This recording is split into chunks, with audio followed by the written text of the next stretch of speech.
the freedom of the individual, the freedom of the individual, the freedom of the individual.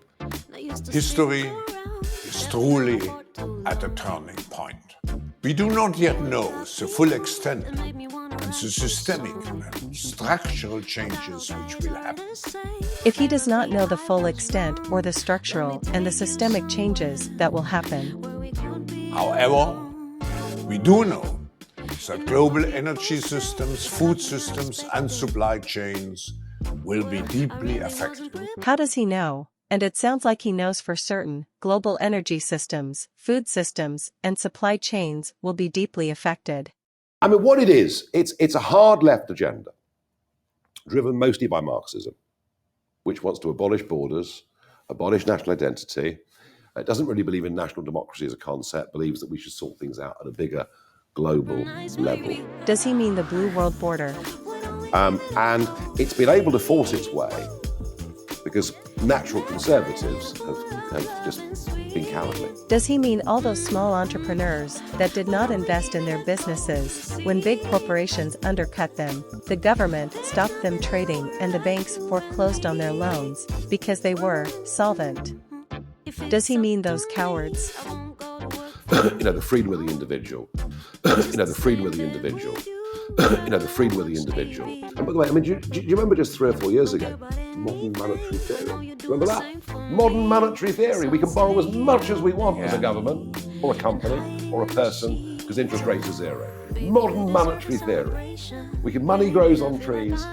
Anybody talking about that? About modern monetary theory now? Nobody.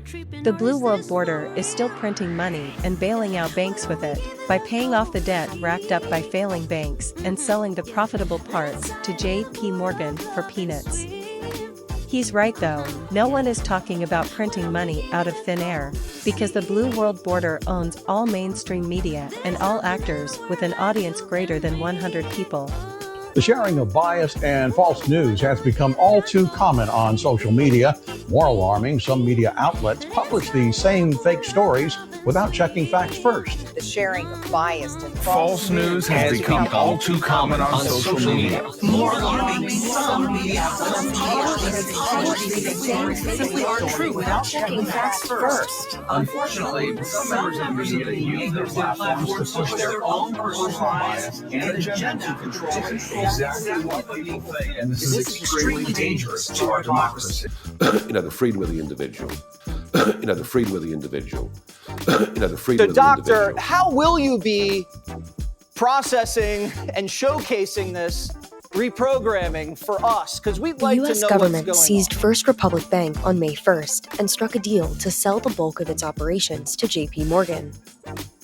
Just to be clear, the Blue World Border actually lives by printing money out of thin air. If it were to stop printing imaginary money, it would die. Funny how Nigel is implying they do not print money out of thin air anymore. I wonder why. The freedom of the individual. The freedom of the individual. The freedom of the individual. Hello, Rebel Capitalists. Hope you're well. I wanted to do a video on how you, the taxpayer, are going to get screwed, and how you, the taxpayer, are going to fund these bailouts. Because I've been watching CNBC, Bloomberg, going on Twitter, and this is what you're hearing nonstop. We're going to be bailing out the banks in the future. The taxpayer doesn't have to worry because they're not going to pay a dime. This is total BS. Absolute BS.